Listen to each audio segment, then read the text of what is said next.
amoureux de la cuisine, on se retrouve aujourd'hui pour une nouvelle recette en vidéo. Je vous avais partagé ma recette des Dinner Rolls la dernière fois en vidéo et je vous avais demandé si les faire façon farcie vous intéresserait. Vous avez répondu à une très grande majorité oui.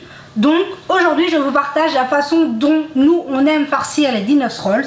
Donc j'ai préparé une plaque, je les ai juste coupés. Ils se détachent, c'est pas très grave. Donc on a une plaque de Dinner Rolls qu'on est venu couper simplement pour pouvoir les farcir. Maintenant, on peut le faire de plusieurs façons. On pourrait les mettre tout simplement au jambon fromage, un petit peu à la genre croque-monsieur, un peu de béchamel, hop hop hop. C'est facile, c'est très très bon aussi. Hein. Il y a plein de façons. Moi j'aime bien les faire un petit peu façon, vous savez les Sloppy Joe, les sandwichs un peu burger déconstruits qu'on trouve aux États-Unis. Donc pour ce faire, si jamais vous êtes intéressé par les Sloppy Joe, vous me le direz et je vous montrerai un peu comment les réaliser. Donc je suis venue cuire de la viande hachée. Ici j'ai 300-350 grammes de bœuf haché que je suis venue cuire à la poêle, tout simplement sel, poivre. Je n'ai pas fait volontairement de steak haché ou enfin vous savez des petits steaks, non, je les ai laissés, j'ai cassé la viande tout simplement. Et on va venir en mettre un petit peu sur chaque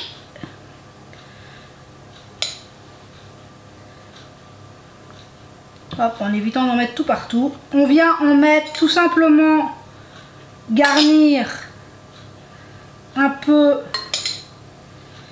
nos petits pains. C'est vraiment très facile à faire. Bon, moi ici j'y mets de la viande de bœuf, mais vous pourriez y mettre du poulet, de la dinde, de l'agneau, du porc si vous voulez. On peut vraiment y mettre ce qu'on veut. Hop, on vient répartir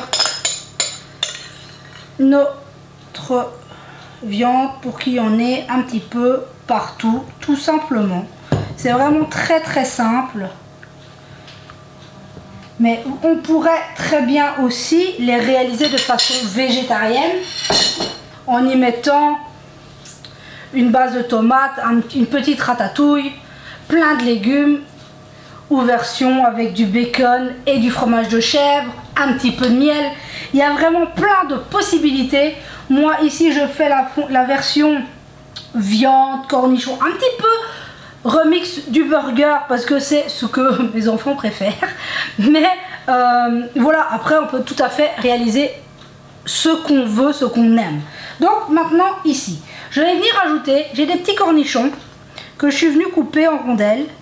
Donc je vais venir en mettre parce que mon grand a une passion pour les cornichons. Et que ce petit croquant sera bien agréable dans nos petits Dinner Rolls.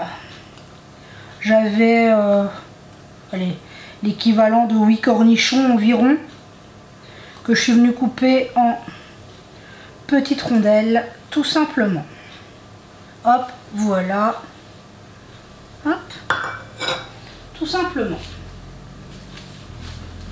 Vous voyez que jusque là ça n'a rien de compliqué.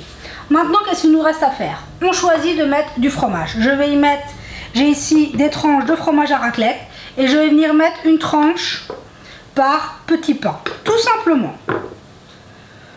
On pourrait aussi, si on veut, ajouter une sauce. Je préfère toujours éviter le fromage, lie la viande et tout. Hop, ici, il s'était cassé. Hop.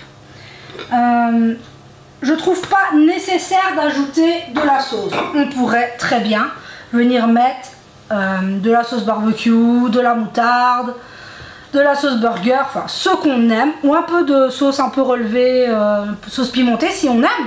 On peut vraiment le faire comme on le veut. Moi ici je vous propose une base, mais après faites comme vous voulez.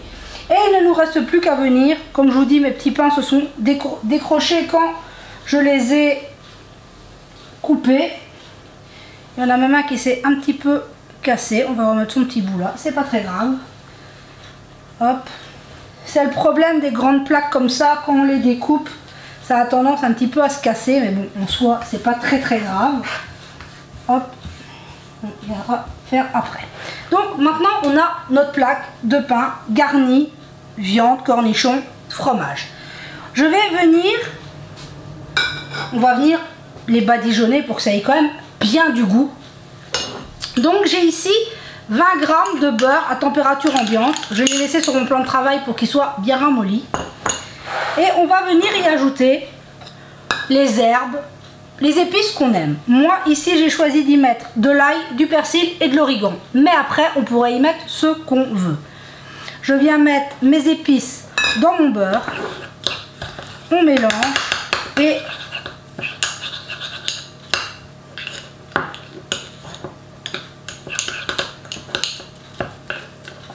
ça se fait très facilement.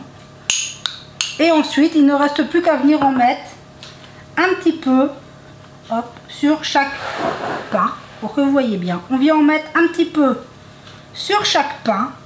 Ça va venir les dorer, les nourrir, apporter du goût avec l'ail, le persil. C'est plus facile dans l'autre sens. Le persil et tout, ça va vraiment être succulent. C'est typiquement le genre de petit repas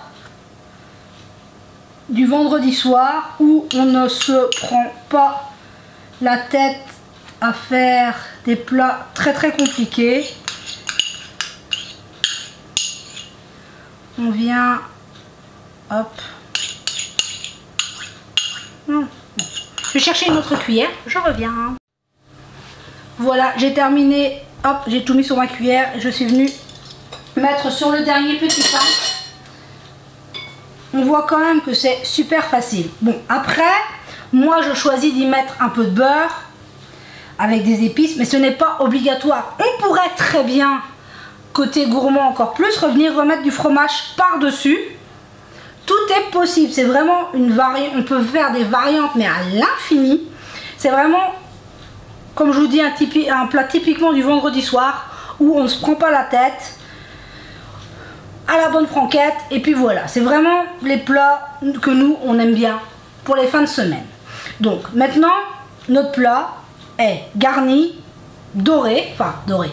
J'ai mis mon beurre aromatisé.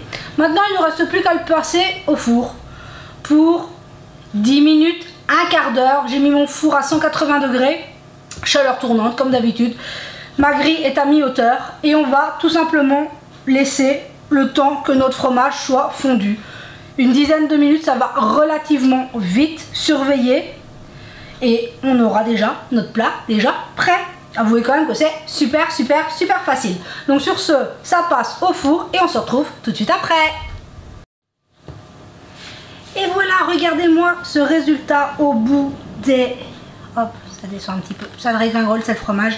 Au bout d'à peine 10 minutes, oui, 10-12 minutes de cuisson, les petits pains, le fromage est fondu, c'est juste parfait. Ça sent divinement bon avec le persil, l'origan, l'ail qu'on a mis avec le petit beurre. C'est resté au-dessus, ça forme une petite croûte. Là, je vais en mettre sur une assiette pour pouvoir vous montrer.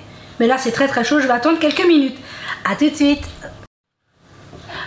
Voilà, j'en ai pris un, je l'ai mis. On voit le fromage est bien coulant. C'est super, c'est croustillant moelleux. Ah, la croûte est un peu croustillante forcément de par son passage au four. On voit que le fromage il coule et tout. Ça sent divinement bon. Là je m'en suis mis plein les doigts, mais bon, c'est pas très grave. Hop, on va frotter. Vous voyez que c'est quand même très facile à réaliser. Et ce que je vous dis, on peut vraiment faire les variantes.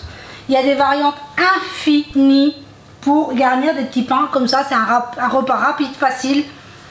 C'est vraiment, moi je vous le dis, on adore, mais essayez, vous verrez, c'est vraiment délicieux. Et c'est un repas très vite fait, rapide et qui ne demande pas des heures de préparation. Bien sûr, on doit faire le pain, mais bon, le pain, on peut le faire le matin. Au pire, on peut même le faire de la veille, ça ne pose aucun problème. Ah oui, on me pose souvent la question comment conserver les pains. Les pains, on les conserve, moi je les mets sous cloche. Mais il faut savoir que tous les pains comme ça, si on en fait un peu plus, on peut très bien les congeler. Ça se congèle très bien.